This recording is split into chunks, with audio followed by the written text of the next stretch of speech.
historique. Jamais autant d'humains ont été appelés à voter dans la même année sur la planète. 2 milliards d'électeurs appelés aux urnes en 2024. C'est le quart de la population mondiale. On peut dire donc qu'il n'y aura pas que des élections aux États-Unis cette année. En fait, il y aura des dizaines de scrutins dans des dizaines de pays. Ça va de la très peuplée Inde à la toute petite Tuvalu. Qu'est-ce qu'on peut retenir de tout ça? D'abord, c'est pas parce qu'on est appelé à voter qu'on habite dans un pays libre et démocratique. Parlez-en aux Russes, par exemple. Il y a des élections présidentielles ce printemps. Vladimir Poutine maîtrise tellement les rouages du système que ça serait très étonnant qu'il ne soit pas réélu. En Iran, même s'il y a des élections à l'Assemblée législative, c'est pas ça qui va déranger non plus le pouvoir théocratique qui est en place depuis des décennies maintenant. Ensuite, toute cette série de scrutins, ça nous donne une bonne raison de s'intéresser à l'état de santé démocratique des pays. L'index de démocratie publié par le groupe The Economist, par exemple, nous apprend que dans 28 des pays où il y aura des élections cette année, on n'a pas les conditions nécessaires pour une bonne démocratie en santé. Des conditions, par exemple, comme la liberté d'association ou la liberté de parole. Prenez aussi les données du groupe Our World in Data et nous apprennent que depuis 20-30 ans, le nombre de pays démocratiques diminue sur la planète et c'est ça qui est peut-être plus inquiétant aussi, dans plusieurs de ces pays, l'état de la démocratie s'affaiblit.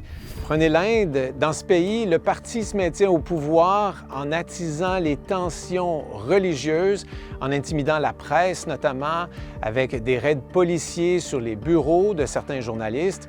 Au Salvador, la population accepte un recul de ses libertés individuelles au nom de la lutte contre la violence, de la lutte contre les gangs armés. Troisièmement, dans certains pays, on a l'impression que la démocratie est peut-être à un point tournant cette année. Prenez l'Afrique du Sud, l'ANC, le Congrès national africain, est au pouvoir depuis 30 ans, depuis l'élection de Nelson Mandela, depuis la fin de l'apartheid. Donc, c'est un parti qu'on dit aujourd'hui corrompu, inefficace, incapable de sortir le pays d'une crise économique.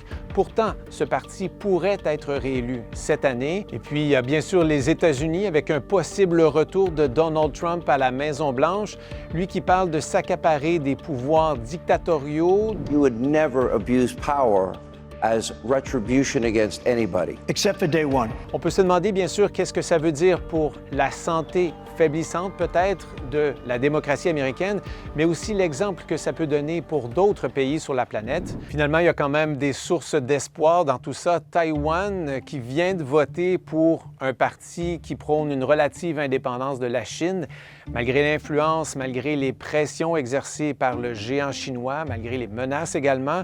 Il y a rumeur d'élections au Venezuela, le pays du dictateur Nicolás Maduro.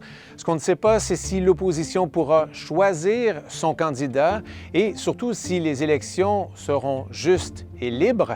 Et puis finalement, regardez du côté du Mexique, on peut affirmer sans vraiment se tromper que les Mexicains vont élire une femme à la tête de leur pays en juin.